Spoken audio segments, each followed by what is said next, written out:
स्तंभ है उस पे सरकार अपनी लाठी चलाती है। हमारे प्रदेश के कई सारे पत्रकारों पर मुकदमे कायम करती है, उनका उत्पीड़न कराती है, अपने कुछ दबंगों से उनके ऊपर हमले कराती है, और वो सदन में जो चर्चाएं होती हैं जो नियम के विपरीत होती हैं, कोई सदस्य तर्क संगत बात करे वो तत्काल सर्कुलेट ना हो जाए, जनता तक पहुंच न जाए, इसलिए जो सेंट्रल हॉल में सदियों से स्थापित व्यवस्था थी वहां से उठाकर बाहर फेंक दिया जाता है। सभापति महोदय, विषय इसलिए भी सभापति महोदय है, आज देश ने देखा है और खास तौर से मैं बात उत्तर प्रदेश की करूंगा कि जब उत्तर प्रदेश की चर्चा शुरू हुई, इस विषय को मैं लेके आया तो मेरे मन में तरह तरह के सवाल थे कि अब सदन में लोकतंत्र के चौथे स्तंभ की सुरक्षा होगी, जो लोकतंत्र का चौथा स्तंभ परंपरा रूप से इसलिए स्थापित था कि विपक्ष की आवाज को जन जन तक पहुंचाए, सरकार की आवाज को जन जन तक पहुंचाए। सरकार को चुनिंदा 4-6 मीडिया घरानों पर कब्जा करके लोकतंत्र के प्रहरी जो पत्रकार हैं, पोर्टल मीडिया के रिपोर्टर हैं, न्यूज एंकर हैं, हजारों लोगों पर मुकदमे। माननीय दीपक सिंह जी, मेरा आग्रह ये था कि जरा स्पेसिफिक आप पढ़ ले, मेरी सूचना पढ़ ले सभापति महोदय। 1 इंच आगे नहीं गया समझ में, तो बड़ा अनुशासित छात्र हूं ना सदन का, आप पढ़ ले। चलिए मैं कोई जैसे हमारे कुछ साथी हैं वहां गुंडाई दबंगे करते, मैं नहीं कहता, आप पढ़े। 1 इंच बाहर नहीं आता।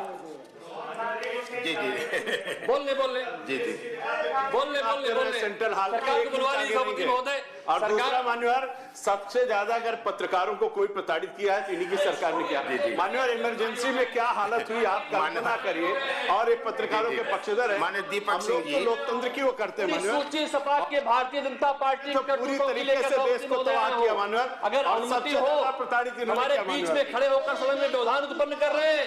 हम तो जानते थे कि आदरणीय जल मंत्री हैं शायद ना, जल मंत्री बड़े जल की शक्ति बड़े विद्वान सदस्य हैं, बीच के बीच में आ गए। सभापति महोदय इतने सीनियर विद्वान कहना मैंने इनको बंद कर दिया, नेता सदन ने कहा था विद्वान मत कहिए इनको, हम इनको पहले ज्ञान की गंगा भी कहते हैं, उसको मैंने तिवारी कहना बंद कर दिया क्योंकि बुरा मान जाते हैं इस पे। उन्होंने कहा था ये तो आप बड़ी गुप्त, देखिए सर कितनी जानकारियां रखते हैं, यही कारण है ये नहीं चाहते सदन की आवाज बाहर है। सभापति महोदय, अगर आपकी अनुमति होगी 1000 पत्रकारों पर जो कार्रवाई हुई थी पूरी सूची सभापति महोदय लेके आया हूं। नोटिस में कानपुर की नहीं सभापति महोदय, आप हमारी प्रथम पंक्ति पे जाएं, मैंने शुरुआत यहीं से की है। हजारों पत्रकारों मुकदमे हुए हैं सभापति महोदय, मैंने आपसे पहले कह दिया। आपको अब ये आपको थोड़ा सा चाहिए, केंद्रित करते हुए आपका संरक्षण चाहिए। अगर आप इतनी बार टोकते रहेंगे नहीं टोक नहीं रहा हूँ मैं, तो सरकार मैं तो सुझाव दे रहा हूँ, आग्रह कर रहा हूँ आपसे। नहीं, आपका आदेश मानूंगा।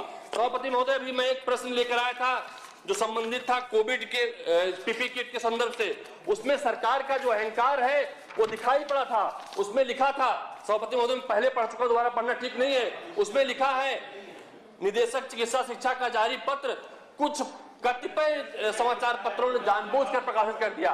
क्या सभापति महोदय सरकार की जो लिखी स्क्रिप्ट है वही जो प्रकाशित करे वही पत्रकार है? जो इनकी बात को माने वही पत्रकार है? मैं तो नहीं मानता, ना पूरा प्रदेश मानता है। अगर हम देखें कलम पर पाबंदी जिस तरह से हिटलर के समय में नाजीवादी आंदोलन पर लगाई गई थी, वहां लोगों ने कहा था कि बंदूकों पर पाबंदी लगा दी जाए, आंदोलन पर पाबंदी लगा दी जाए। हिटलर ने कहा था बंदूकों पर पाबंदी न लगाइए, आंदोलन पर पाबंदी न लगाइए, सिर्फ जो कलम है इस कलम को खामोश कर दीजिए, आंदोलन अपने आप शांत हो जाएंगे, बंदूकें अपने आप शांत हो जाएंगी। तो जो हिटलर करता था, यहाँ की सरकार, भारतीय जनता पार्टी की सरकार उसी काम को आगे बढ़ा रही। सभापति महोदय, मैं अगर सिलसिलेवार बात करना शुरू करूं तो पूरे देश ने जिस तरह से देखा था, जो हमारे दिल्ली बॉर्डर, उत्तर प्रदेश के बॉर्डर पर मनदीप पूनिया पर तो FIR हुई थी, जेल गया था, लेकिन 1000 ऐसे पत्रकार हैं जिनके ऊपर यहाँ पर मुकदमे किए गए, पाबंदी सभापति महोदय लगाई गई। अगर मैं सिलसिलेवार चर्चा शुरू करूं तो गाजियाबाद में विक्रम जोशी का मामला पूरे देश ने देखा था, पूरे प्रदेश ने देखा था। उन्नाव के कई सारे तमाम अगर आपने हमारे चैनल को सब्सक्राइब नहीं किया है तो चैनल को सब्सक्राइब कर लें और बेल आइकन दबा लें।